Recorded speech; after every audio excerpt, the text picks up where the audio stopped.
In preparation for Conjuring 4, I think it's time to talk about the true story. Hi, I'm Alex, and today we're going to talk about the Smurl family. It didn't take long for Jack and Janet to start to experience activity. Doors would open and close, unplugged radios would blare loudly, rocking chairs would sway back and forth on their own accord. A strange odor would move through the home. There were even claw marks scratched into the wood of their newly remodeled home. Janet would often grab her rosary and begin to pray. The phenomena went on for 13 long years before the Smurls ever decided to talk about it. This ended up being one of Ed and Lorraine's more notable cases too, and it definitely deserved to be shared, and had it not, I don't think this family would have gotten the help. In those 13 years, the activity would peak and fade, getting more and more dangerous each time coming back. Cold spots, shadow figures. There was even a night where Janet was basically yanked out of her bed. Jack held on to her and described it as a tug of war.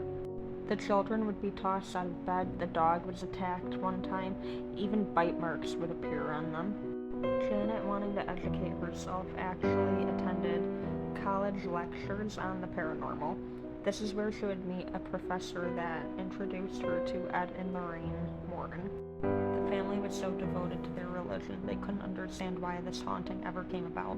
The Warrens believed this was God's way of showing his power over evil, because there was no law of attraction or invitation in this case, which are usually key ingredients with the demonic. With religious provocation, the house came to life, quite literally.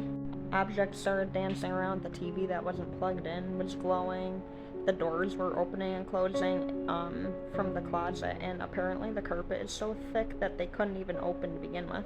They tried to contact the local church that they went to, and they were basically rejected. The Warrens decided to move everything to public matters at this point. That was the only way they would draw in the attention necessary, and they actually involved Bishop McKenna for the meantime. Unfortunately, Bishop McKenna's efforts failed, and Jack was actually physically and sexually attacked by a succubus.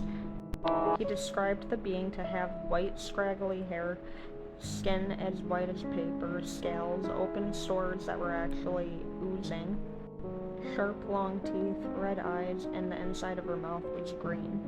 People didn't believe Jack. The family got made fun of. Ed and Lorraine kept pushing and actually wrote a book called The Haunted to try and get their story told.